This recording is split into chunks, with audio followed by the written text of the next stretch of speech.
contente de vous retrouver aujourd'hui dans une nouvelle vidéo, surtout que ça fait longtemps que je n'ai pas filmé, donc je suis ravie de vous retrouver. On se retrouve pour un nouveau point lecture. À la base, je voulais vous faire un point lecture spécial rentrée littéraire et il se trouve qu'en fait je n'ai pas réussi entre guillemets, enfin vous allez voir sur 4 livres, vous avez quand même 3 de la rentrée littéraire, mais j'avais pas envie de me mettre de la pression, donc je l'ai fait un peu au feeling. Mais il y a quand même 3 livres de la rentrée littéraire, donc au final tout ce petit laïus ne sert pas à grand chose, on va commencer. Tout d'abord je vous parlerai de Glory d'Elizabeth Wetmore. Puis je vous dirai ce que j'ai pensé de La vie rêvée des chaussettes orphelines de Marie Vareille. Ensuite je vous donnerai mon avis sur Ma-Louise d'Edouard Moratpour. Et je terminerai cette vidéo avec Americana de Luc Illy. On commence tout de suite avec Glory d'Elizabeth Wetmore qui est sorti le 27 août, donc très récemment au moment où vous voyez cette vidéo. C'est un roman que j'ai reçu en service presse de NetGalley, donc c'est un service presse numérique, je n'ai pas le livre en papier. Et c'est bien dommage parce que j'ai vraiment adoré cette lecture. Je dis adoré, c'est à prendre avec des pincettes parce que ça traite quand même d'un sujet ultra compliqué, parce que le livre commence avec l'enlèvement et le viol d'une jeune fille de 14 ans qui s'appelle Gloria. Elle va réussir à s'échapper et en fait cet événement va créer un peu un tollé dans la petite ville d'Odessa au Texas aux États-Unis. J'ai pas précisé, mais on est dans les années 70 et toute la ville va vraiment être secouée par cet événement. Mais on va voir qu'il y a quand même beaucoup de gens qui pensent que Gloria ment et qu'elle accuse cet homme injustement. Et nous, on va suivre le point de vue de différentes femmes de la ville, des femmes qui ont des vies différentes, des âges différents, des perceptions différentes. C'est super intéressant parce que leurs points de vue viennent vraiment se compléter. C'est un aspect que j'ai adoré dans le roman. C'est vraiment les voix de ces différentes femmes qui s'unissent et qui apportent quelque chose d'hyper riche pour moi. Et au-delà de ça, même le style, de manière générale, est hyper travaillé, hyper abouti pour moi. C'est une traduction que j'ai lue, mais je veux dire le style dans la manière de raconter, la manière dont c'est construit, j'ai trouvé ça très intelligent. Ce que j'ai beaucoup aimé également, c'est qu'on aborde plein de thématiques très fortes, à commencer par la culture du viol, le racisme, parce que Gloria, la jeune fille de 14 ans qui a été violée et tabassée de manière absolument atroce est mexicaine. Donc on va vraiment avoir toute la question de l'immigration mexicaine au Texas, mais aux États-Unis de manière générale qui arrive sur la table. Le sexisme de manière générale, vu que ici on donne la voix uniquement à des femmes, mais on voit que c'est des femmes dans une petite ville des États-Unis dans les années 70, dans un état plutôt conservateur, elles n'ont pas énormément de liberté, c'est le moins qu'on puisse dire. Notamment, par exemple, si elles ont un enfant, après, pour retourner travailler, il faut qu'elles aient l'accord de leur mari parce qu'on estime que ce n'est pas normal. Tu as eu un enfant, tu restes à la maison avec ton enfant. Il y a vraiment toutes des choses comme ça qui font que j'ai adoré cette lecture. C'est pas une lecture en action, c'est pas un livre d'action. Il se passe pas 1000 choses. Il y a une intrigue qui se suit au fur et à mesure, mais on n'est pas du tout dans un roman d'action, on est vraiment dans un roman d'ambiance, d'atmosphère, et moi c'est ce que je préfère. Et honnêtement ce livre c'est un petit coup de cœur parce que je ne lui trouve aucun défaut. J'arrive pas à vous pointer du doigt une chose que j'ai pas aimée. Il n'y a pas de moment où je me suis ennuyée, il n'y a pas de moment où j'ai trouvé ça maladroit ou mal fait. J'ai tout trouvé très juste et j'ai tout trouvé super intéressant. Et moi j'aime bien ces romans qui racontent un moment, soit de la vie de quelqu'un, soit d'une ville, comme c'est le cas ici. Je trouve toujours que c'est super intéressant, surtout quand c'est bien fait, et ici c'est très bien fait. Donc c'est un roman dont j'ai entendu parler nulle part. Je l'avais sélectionné sur NetGalley un peu par hasard, mais honnêtement je vous le recommande. Je pense que le jour où il sortira en poche, je me l'achèterai pour le mettre dans ma bibliothèque parce que ça va rester un souvenir fort de lecture, mais je préfère prévenir, pour moi, c'est un roman qui plaira peut-être pas à tout le monde, parce que il est un peu lent, peut-être pour certains un peu plat, mais vraiment pour moi ça n'a pas été le cas et j'ai trouvé ça très bon. Ensuite j'ai lu La vie rêvée des chaussettes orphelines de Marie Vareille, donc c'est le livre de cette vidéo qui n'est pas de la rentrée littéraire. Je pense que ce livre vous en avez entendu parler un petit peu partout, beaucoup de gens l'ont lu, l'ont adoré, donc j'étais curieuse et je pense que c'était pendant le confinement que je l'avais acheté sur ma liseuse parce qu'il était en promo comme plein de livres pendant le confinement.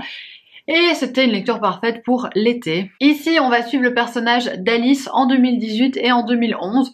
En 2018, elle débarque à Paris, elle est franco-américaine et elle est complètement paumée. On sait qu'il s'est passé quelque chose dans sa vie, mais on ne sait pas quoi. Elle cherche un boulot et elle va en trouver un peu particulier. Et en même temps, on lit son journal intime de 2011. Quand elle essayait d'avoir un enfant et qu'elle avait des difficultés pour tomber enceinte. C'est une lecture hyper facile à lire, c'est très fluide, ça se lit très bien. J'ai vraiment nettement préféré l'histoire dans le passé, donc cette histoire en 2011 m'a beaucoup plus intéressée parce que l'histoire en 2018, pour moi, on est dans du contemporain très classique. C'est une histoire assez linéaire, assez classique, mais je dis ça, mais j'ai quand même eu mon petit lot de surprises dans ce roman.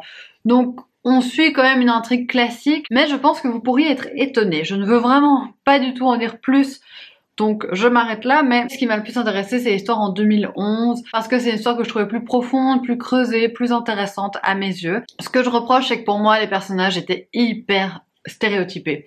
Alors Alice, ça va encore. Elle est pleine d'angoisse, mais c'est assez bien traité, je trouve.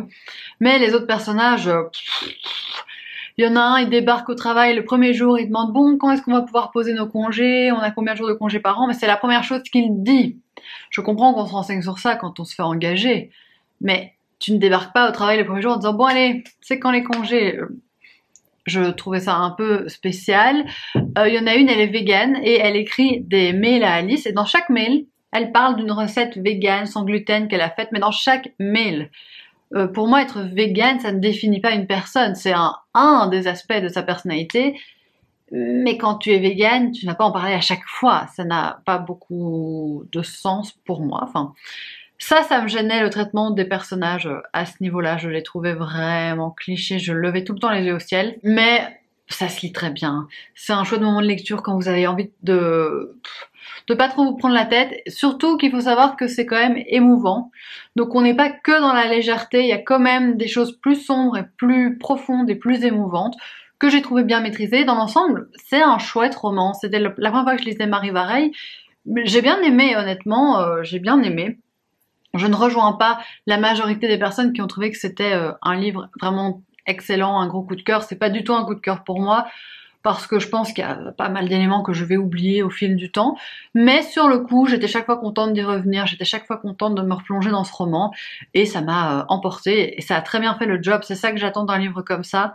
C'est pas mon genre de prédilection, le feel good, mais je trouve qu'entre deux lectures plus denses, c'est parfait, ça se lit très bien, et celui-ci n'est pas trop niais, et c'est ça qui est important pour moi, parce que j'ai toujours peur de cette diffusion de bons sentiments que je ne veux pas retrouver. C'est chouette d'avoir un peu de bons sentiments, d'avoir des belles relations entre les personnes, ça on est d'accord, mais du guimauve, c'est vraiment ce que j'ai pas envie de retrouver, et ici c'est pas ça. Donc si vous avez un peu les mêmes goûts de lecture que moi, et si ce que j'en ai dit là maintenant peut vous intéresser, n'hésitez pas à vous tourner vers ce roman, surtout qu'il est sorti en poche. Mais pour moi, c'est pas une lecture waouh, c'était une lecture très sympa. Ensuite, j'ai lu un autre roman de la rentrée littéraire, j'ai lu Ma-Louise d'Édouard Moratpour. Celui-ci, il m'a été envoyé par les éditions Michel de Maulle, et il est en lice pour le prix Renaudot 2020. Donc quand on m'a proposé de le recevoir, j'étais impatiente de le découvrir. En plus, il m'a été dédicacé par l'auteur et tout, donc vraiment super gentil, attention. C'est l'histoire d'un homme qui s'appelle Arnaud, qui est gynécologue, qui est marié, qui a des enfants. Il est parisien, il a une vie bien rangée. Il a un peu la vie parfaite aux yeux de la société. Je dis pas que c'est ça la perfection de la vie, hein, attention, c'est juste que aux yeux de la société, c'est vraiment la vie idéale. Il a une petite vie bien rangée. Et un jour, il va rencontrer Louise, une jeune factrice, et ça va être le coup de foudre, et ils vont commencer une idylle, mais tout ne va pas se passer comme prévu, et je m'arrête là. J'ai eu du mal avec le début du roman, avec ce côté coup de foudre, idylle naissante, parce que j'ai trouvé ça ultra cucu, ultra niais. On s'est vu une fois et on se dit « je t'aime », mais non, j'ai trouvé que ça manquait de crédibilité cet aspect-là, et cette idylle qui part en truc un peu cucu et tout ça... À ce moment-là, j'avais du mal à lire le roman, j'avais du mal à avancer, parce qu'en plus le style il est super joli et agréable et poétique, donc à ce niveau-là il n'y avait pas de souci, mais l'histoire ne m'intéressait pas. Après on part vers une autre direction, mais ça arrive tard. La première partie en fait dure un bon bout de temps, environ les 3/4 du roman, et après vous avez deux autres parties que j'ai trouvées plus intéressantes, mais du coup pas du tout assez développées, parce que c'était les parties qui pour moi aurait mérité d'être hyper approfondie et qui était un peu balayée en surface, qui restait un peu en surface pour moi. Et j'étais... non, j'ai ressenti de la frustration à ce moment-là, parce que je me suis dit, là, ça peut démarrer sur quelque chose d'intéressant.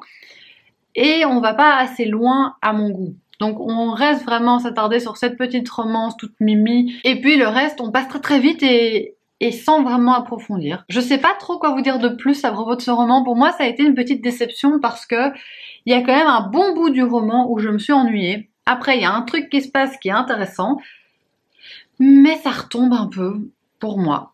Donc, je suis déçue avec ce roman, c'est dommage, mais je maintiens que l'écriture, elle est vraiment belle. C'est une écriture super travaillée et vraiment, ça, j'ai été sensible à la plume de l'auteur, mais l'histoire m'a pas accroché plus que ça. Et je termine avec un roman graphique, c'est Americana de Luc Illy. Je vous ai pas précisé, Ma Louise, il est sorti aussi le 27 août et celui-ci, il est sorti le 19.